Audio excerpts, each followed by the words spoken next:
황당 시리즈 세 번째 시간인데 대단한 것도 아닌 걸 가지고 시리즈를 엮었습니다. 제 왼쪽 아래 어금니는 30년 전 단대 치과병원에서 제대로 된 보철 치료를 받았습니다. 당시 어금니가 많이 상해 있었는데 최대한 오래 쓸 수 있도록 튼튼하게 기둥을 세워서 보철 치료를 하였습니다. 큰 어금니와 작은 어금니를 묶어서 하나의 이빨로 만들었습니다. 그동안 조심하면서 잘 쓸 수 있었습니다. 그러던 치아가 안식월 휴가를 앞두고 신호를 보내왔습니다. 몇 년 전부터 조금씩 이상 신호를 보내고 있다고 치과 검진 때마다 지적되었던 부분입니다. 만약에 거기에 이상이 생기면 발치하고 임플란트로 가는 수밖에 없기에 최대한 치료의 시기를 늦추고 있었습니다. 치료를 시작하고 떠나자니 휴가 기간이 너무 길었습니다. 가능한 한 안식월 휴가를 마치고 치료하기를 바랐습니다. 다행히 아파서 못 견딜 정도는 아니었습니다. 컨디션이 좋으면 안 아프고 또 컨디션이 안 좋으면 옥신거렸습니다. 잇몸에 좋은 약을 먹으면서 잇몸에 좋은 치약을 쓰면서 잘 버텼습니다. 캐나다 여행을 잘 마치고 제주도 여행까지 잘 마치고 올라왔을 때 드디어 어금니는 신호를 강하게 보내왔습니다. 마지막 휴가 일정으로 천기청 목사님들과 함께 베트남 선교 여행을 준비하는 때였습니다. 한 주만 버티면 된다는 생각으로 끝까지 버텼습니다. 나중에는 개보린을 먹으면서 버텼습니다. 그럭저럭 견딜만 했습니다. 근데 이제 다음 월요일 날 출발해야 되는 이번 주 토요일이죠. 아침에 치통이 너무 심해가지고 잠을 잘 수가 없었어요. 개보린 먹어도 다스려지지가 않았습니다. 어쩔 수 없다, 치과를 가는 수밖에 없다 해서 치과를 찾았습니다. 병원에서는 이대로는 절대로 해외여행을 하지 못한다. 강행하면 여행 내내 죽도록 고생하고 어떻게 보면은 베트남에서 황당한 치료받고 올 수도 있다. 엄청 된통 당하고 올 수도 있다. 지금 당장 이 어금니 빼야 된다 했습니다. 그리고 다음 주에 여행을 강행하는 것은 무리다, 위험하다라고 하였습니다. 황당했죠. 저는 여행을 포기할 생각으로 아내에게 이 사실을 알렸습니다. 근데 아내의 반응이 더 황당했습니다. 여태까지 준비해놓고 왜 안 가냐는. 선뜻 저는 금방 포기할 줄 알았더니 포기하지 못하겠다는 분위기를 확 느꼈어요. 그래서 저는 일단은 급한 대로 발치만 하고 임플란트 시술은 다음에 하기로 하였습니다. 저는 두 개를 다 해야 되지 않나 했더니 다행히 작은 어금니는 신경치료 한 후 보철 치료해도 된다 해가 하나만 뽑을 수 있었습니다. 의사는 그때도 겁을 많이 주었습니다. 혹시 비행기 안에서 꿰맨 것이 터질 수도 있다. 그러니까 솜도 많이 챙겨줄 테니까 혹시 터지면은 솜을 꽉 물고 가야 된다. 그렇게 했습니다. 그러나 이런 걱정은 기우였고 저는 아무 탈 없이 3박 4일 베트남 선교 일정을 잘 소화할 수 있었습니다. 베트남 다낭을 다녀왔는데 다낭이라고 하면은 유명한 관광지죠. 선교하러 간다면서 베트남 다낭에 간다는 건 구실 뿐이라고 누구나 생각할 수 있습니다. 그런데 우리는 바닷가나 수영장에는 한 번도 몸을 담그지 못했습니다. 이틀 동안 꼬박 다낭 외곽에 있는 시골 교회 두 곳을 방문해서 성경 학교를 돕고 장학금을 여러 아이들에게 지급하고 돌아왔습니다. 시골 교회는 에어컨은 전혀 없고 선풍기만 거세게 돌아갔는데 아이들은 많이 모였습니다. 37도를 오르내리는 더위에 땀을 원 없이 흘리고 돌아왔습니다. 어금니 하나 빠진 것이 선교 일정을 소화하는 데는 아무런 무리가 되지 않았습니다. 저는 엊그제 드디어 10번째 임플란트를 식립하였습니다. 나이 들다 보니 이리저리 황당한 일들을 더 많이 더 자주 겪게 됩니다. 세상을 살아가면서 가장 황당한 일은 직업을 잃는 것이라고 할 수 있겠죠. 저는 총신대학 신학과 4학년 때부터 교육전도사 사역을 하였습니다. 1983년도입니다. 그러니까 지금부터 꼭 40년 전이죠. 40년 전부터 저는 이제 교회에서 부교육자로 11년, 담임 목사로 29년 이렇게 교회에서 주는 사례금을 받아가면서 맡겨진 사역을 감당하고 있습니다. 저는 이제까지 하나님이 주신 사명이기에 하나님 앞에 최선을 다하려고 달려왔습니다. 부교역자 시절 한 4개월 정도 사역지를 잃고 실업자로 전락한 때가 있었습니다. 신대원을 졸업하고 강도사 인호도 받고 아들도 하나 얻었을 때입니다. 근데 섬기던 후암제일교회에서 사퇴할 수밖에 없었습니다. 그때 같은 교회에서 전도사로 섬기셨던 분이 지금 우리 교회 같이 예배드리고 있는 최옥순 전도사님인데, 여전도사님이신데 2부 예배 때 나오십니다. 당시 저는 고등부를 담당하고 있었습니다. 당시 친구 초청 잔치가 유행하고 있었고, 저는 야심차게 당시 최고의 인기를 구가하고 있던 살아계신 하나님 등을 부른 박종호 씨를 모셨습니다. 대성공은 아니었지만 어느 정도 성과는 있었습니다. 그런데 집회가 끝난 후 큰 폭풍이 이미 한바탕 지나갔음을 뒤늦게 알았습니다. 박종호 씨가 낸 음반을 본당 뒤에서 판매하려고 이렇게 펼쳤는데, 그것을 본 담임 목사님은 주일에 교회에서 무슨 장사냐, 상을 뒤집어 엎었다는 거예요. 저는 그 책임을 그대로 져야 했고 깨끗이 사임해야 했습니다. 그 후 4개월 정도는 사역지를 찾지 못하고 연말까지 기다려야 했습니다. 그러나 저에게 사명을 주신 하나님은 다른 사역지를 예비해 주셨고, 저는 여기까지 오게 된 것입니다. 주의 종에게 주신 사명은 주님이 주신 사명이지요. 그래서 사람의 기분과 감정에 따라 마음대로 할 수 없습니다. 오늘 본문은 위임식에 관한 말씀이에요. 하나님의 성막에서 섬길 제사장들을 세울 때 어떤 절차를 밟아서 세워야 하는지를 잘 설명한 말씀입니다. 여러 제사 제도에 대한 설명이 있었기에 이제는 그 제사를 집례할 제사장이 필요했습니다. 그래서 일정한 절차 의식을 통해 제사장을 세우라고 말씀하는 겁니다. 레위기 8장은 위임식의 규례에 대한 설명이죠. 저는 이 레위기 8장을 통해 아론과 그의 자손들을 제사장으로 세우는 예식을 오늘 우리에게 적용할 때 사명이라는 단어를 떠올렸습니다. 하나님은 우리에게 사명을 주시고 그 사명을 감당할 직분을 주시죠.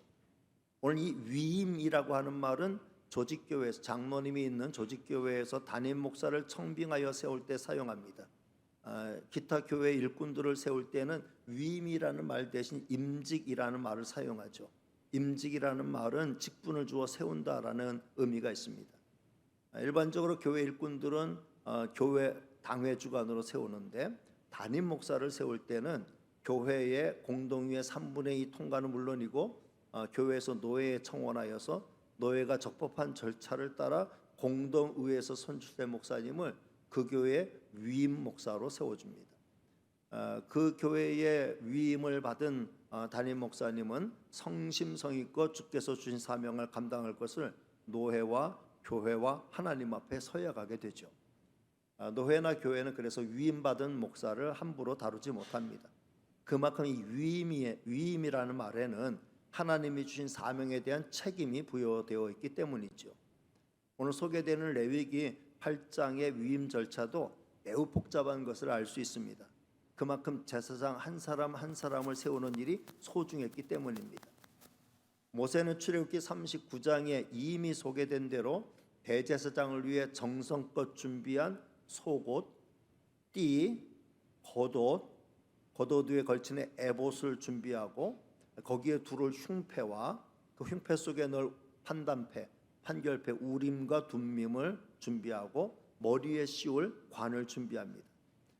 그리고 아론의 아들 제사장들에게 또 입힐 속옷, 겉옷, 그 머리에 씌울 관을 준비합니다. 그리고 그들의 머리 위에 부를 관유를 준비하고 속죄제를 드릴 수송아지 한 마리, 번제를 드릴 수양 한 마리, 그리고 위임식을 위한 제사를 드릴 수양 한 마리를 더 준비합니다. 그리고 무교봉 한 광주리를 준비하고 이스라엘 온 회중을 하나님의 회막 앞으로 모읍니다.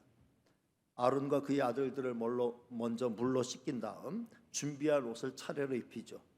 대제사장 아론에게 속옷, 띠, 겉옷, 에봇에 장식띠, 흉패에 달린 우림과 둠밈을 놓고 머리에 관을 씌웁니다. 관 전면에는 금패를 붙였어요. 금패를 붙였는데 거기에는 하나님께서 명령하신 대로 여호와께 성결이라는 글씨를 새겼습니다. 출애굽기 39장 30절 31절에 나오는 말씀인데 확인하고 넘어가겠습니다. 같이 읽습니다. 시작. 그들이 또 순금으로 거룩한 패를 만들고 도장을 새김같이 그 위에 여호와께 성결이라 새기고 그 패를 청색 끈으로 관 전면에 달았더니 여호와께서 모세에게 명령하신 대로 하였더라. 그리고 난 다음에 이제 모세는 관유를 가져다가 성막 안에 있는 것들에 다 기름을 뿌리고 또 바르고 해서 거룩하게 하고 제단 앞에 7번 뿌리고 또 그 제단과 또 모든 기구 물두명 그 받침에 다 기름을 발라서 거룩하게 하고 그 다음에 관유의 일부를 아론의 머리에 붓고 그 몸에 발라서 그를 거룩하게 하였습니다. 그리고 아론의 아들들 제사장들을 데려다가 속옷을 입히고 띠를 띄우고 겉옷을 입히고 관을 씌웠습니다. 오늘 레위기 8장 13절에는 아론의 아들들에게 겉옷을 입혔다는 기록이 생략되어 있는데 같은 이제 명령을 기록한 출애굽기 40장 14절 15절에는 그 내용이 자세히 기록되어 있습니다. 한번 확인하고 넘어가겠습니다. 시작. 너는 또 그 아들들을 데려다가 그들에게 겉옷을 입히고 그 아버지에게 기름을 부은 같이 그들에게도 부어서 그들이 내게 제사장의 직분을 행하게 하라. 그들이 기름 부음을 받았은즉 대대로 영영이 제사장이 되리라 하시매. 이렇게 옷을 입히고 그다음 예복을 입히고 관유로 기름 부어 이제 그들을 제사장으로 삼고 그다음에 이제 하나님 앞에 가져온 제물을 가지고 3번의 제사를 드립니다. 제일 먼저 이제 그 속죄제를 드리는데 아론과 그의 아들들이 속죄제로 쓸 수송아지의 머리에 안수합니다. 그러면 이제 모세가 직접 그 수송아지를 잡아요. 그리고 그 수송아지에게서 나오는 피를 가지고 그 피를 손가락으로 찍어가지고 제단의 4귀퉁이 뿔에 발라 제단을 깨끗하게 하고 제단 밑에다 다 쏟아버립니다. 그리고 속죄제의 규례를 따라서 기름은 불사르고 나머지 가죽과 고기와 똥 등은 진영 바깥 거룩한 곳으로 가서 불사릅니다. 속죄제를 드린 거죠. 그 다음에 이제 양을 잡아가지고 번제를 드립니다. 아론과 그 아들들이 다시 제물에 안수하고 모세가 그 짐승을 잡고 그 피를 제단 사방에 뿌리고 순양의 각을 뜨고 순양 전부를 번제로 불살라 드립니다. 그리고 3번째 위임식의 제사를 드리는데 아론과 그 아들들이 다시 제물에 안수하고 모세가 잡습니다. 그리고 그 피를 가져다가 이번에는 아론의 오른쪽 귓불이 또 오른쪽 엄지손가락 오른쪽 엄지발가락에 그 피를 바릅니다. 그리고 아론의 아들들도 제사장이 되었기 때문에 그들도 불러다가 똑같이 귓부리에 피를 바르고 오른쪽 엄지손가락에 피를 바르고 엄지발가락에 피를 바릅니다. 그리고 피를 사방에 뿌립니다. 짐승의 기름과 간, 껍풀, 2콩팥 그리고 오른쪽 뒷다리를 떼어내고 무교병 바구니에서 무교병 1개, 기름 섞은 떡 1개, 전병 1개를 가져다가 그 위에 얹어놓고 그 제물 전부를 아론과 그 아들들이 하나님 앞에서 이렇게 흔든다는 의미에서 이 행위를 요제라고 합니다. 요제를 하고 난 다음에 그 제물을 모두 번제물 위에 불살라 드립니다. 그리고 모세는 그 짐승의 가슴을 가져다가 하나님 앞에 흔들어 요제를 삼고 그 고기는 자기의 몫으로 돌립니다. 하나님이 명령한 대로 한 거죠.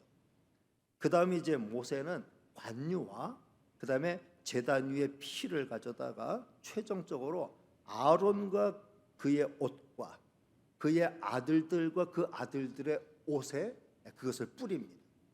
그러면서 그들을 거룩하게 하는 예식을 종료합니다. 출애굽기 39장을 보면은 대제사장과 제사장의 의복은 청색, 자색, 홍색 실로 그리고 대제사장의 옷은 특별히 금실과 가늘게 꼰 배실을 섞어 정교하게 만들어야 했습니다. 그리고 띠에는 값진 보석들을 달고 흉패에도 그렇게 했습니다. 에봇 받침에는 아름다운 수를 놓았고 방울들을 달았습니다. 세마포로 두건과 관도 만들었습니다. 근데 마지막 이 아름답고 화려한 옷들은 하나님 앞에 거룩하지 못한 것이 되었고, 피를 뿌렸을 때, 짐승의 피를 아론과 그 아들들과 그들이 입은 이 화려한 옷에 뿌렸을 때 그 옷이 비로소 거룩한 옷이 되었다. 이미 모세는 여러 짐승을 잡으면서 그 몸에 피가 많이 튀었을 것이고, 그리고 제사장들도 거룩하고 화려한 옷을 입었지만 마지막 피를 튀길 때에 그들은 거룩하게 되었다 라고 말씀하고 있습니다. 성도 여러분, 우리를 진정 거룩하게 하는 것은 화려한 의식도 아니고 화려한 장식도 아니고 오직 예수 그리스도의 거룩한 보혈로 씻음 받는 것인 줄로 믿습니다. 모세는 이러한 위임의 의식을 7일 동안 거행하였고, 그동안 아론과 그의 아들들은 회막을 떠나지 않고 그 안에서 그 짐승의 고기를 삶아 먹고 이미 한 바구니 준비했던 광주리의 무교병들을 먹으면서 지내었습니다. 이것은 하나님의 지엄한 명령이었기에 반드시 지켜야만 했습니다.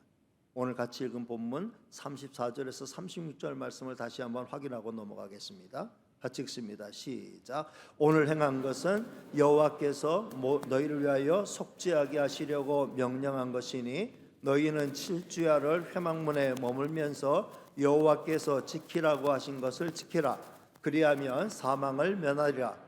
내가 이같이 명령을 받았느니라. 아론과 그의 아들들이 여호와께서 모세를 통하여 명령하신 모든 일을 준행하니라. 아멘. 몇 달 전 영국의 찰스 3세 국왕의 대관식이 진행되었죠. 저는 거의 모든 전 과정을 생중계로 의미 깊게 관찰했습니다. 지루하게 진행될 때는 다른 일도 하면서 컴퓨터 화면의 한쪽 구석에 이 생중계를 계속 열어놓고 관심을 기울였습니다. 웨스트민스터 성전에서 펼쳐진 대관식의 중요한 순서는 찬양, 성가대가 찬양하는 순서, 그 다음에 의식 하나 진행되고 또 찬양하고 또 솔로도 하고 또 의식 하나 진행하고 하는 찬양과 여러 의식이 반복되는 그런 과정이었습니다.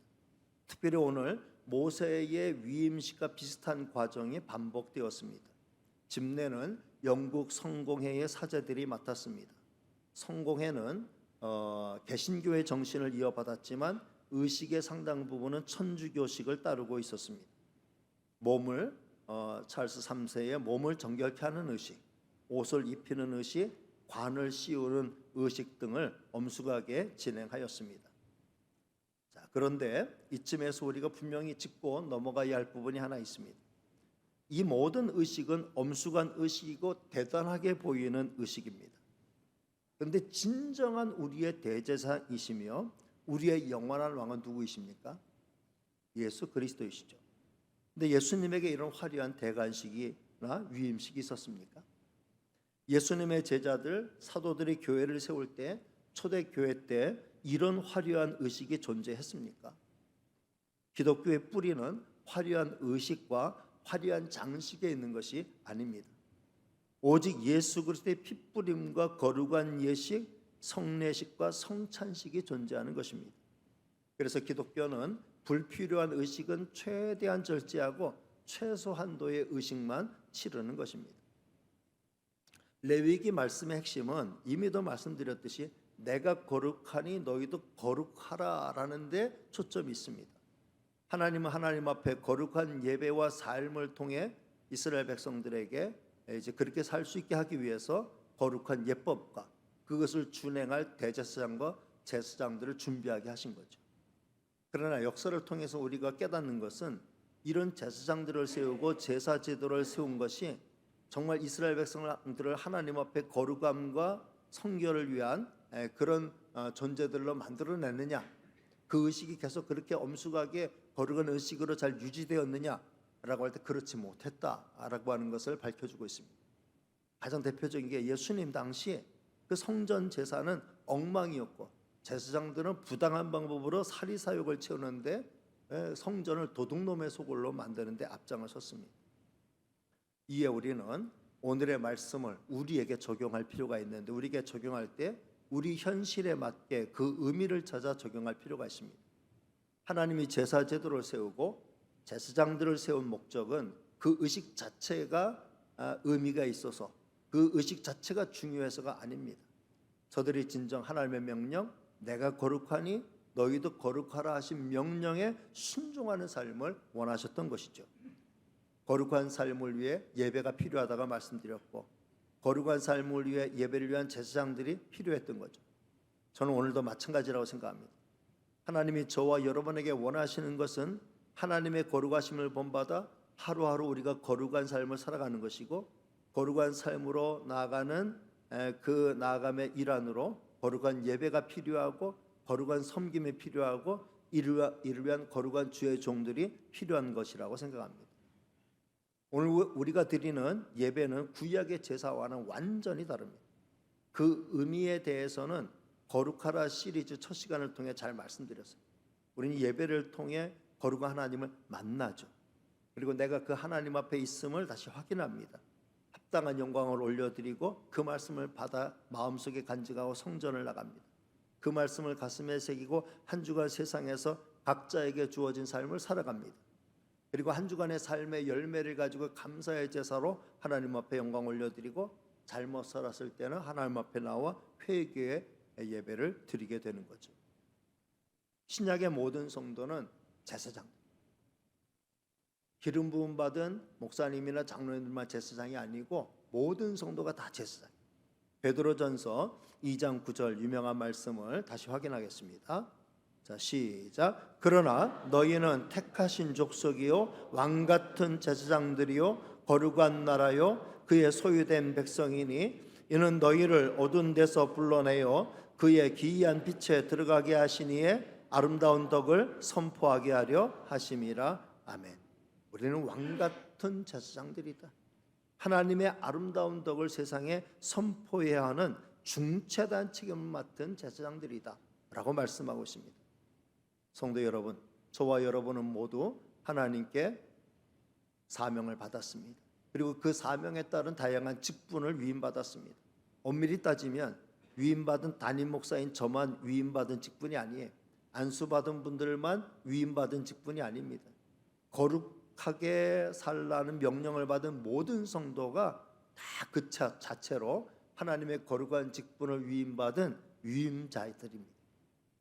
그 직분의 의미와 목적을 잘 깨닫고 그것을 통해 하나님을 기쁘시게 해드리고 하나님의 뜻을 이루어 드리는 저와 여러분이 다 되시기를 주님의 이름으로 축복합니다. 내일 모레는 광복 78주년이 되는 날입니다. 조국의 광복을 위해 수많은 분이 목숨을 바치고 청춘을 바치고 재산을 바치고 온갖 고생을 하였습니다.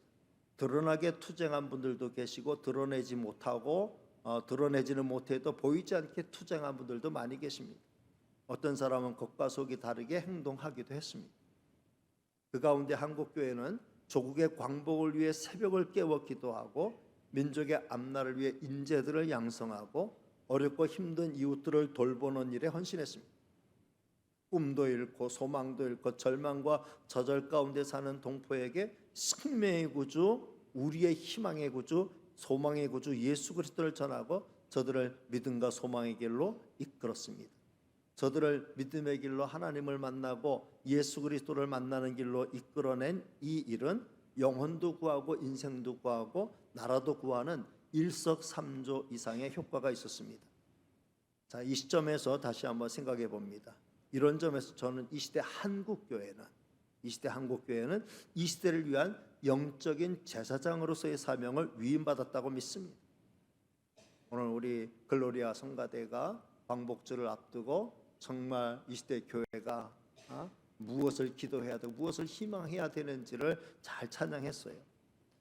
우리는 이 시대에 우리가 감당해야 될 교회가 제사장으로서 위임받은 제사장으로서 성도가 위임받은 제사장으로서 이 시대 앞에 우리가 감당해야 될 사명이 있다라는 거죠.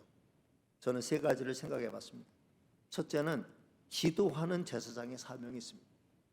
제사장이 성소를 중심으로 해서 살아가면서 했던 일은 단순히 기계적으로 제사 드리는 일만은 아니었습니다. 저들은 성소를 드나들면서 끊임없이 자신과 백성을 위해 기도하는 책임을 부여받았습니다. 기도하지 않고 짐승만 잡고 그 기름이나 고기를 태우는 직무만이 제사장의 중요한 직무였다면 백정들을 사용하면 훨씬 더 잘했을 것입니다.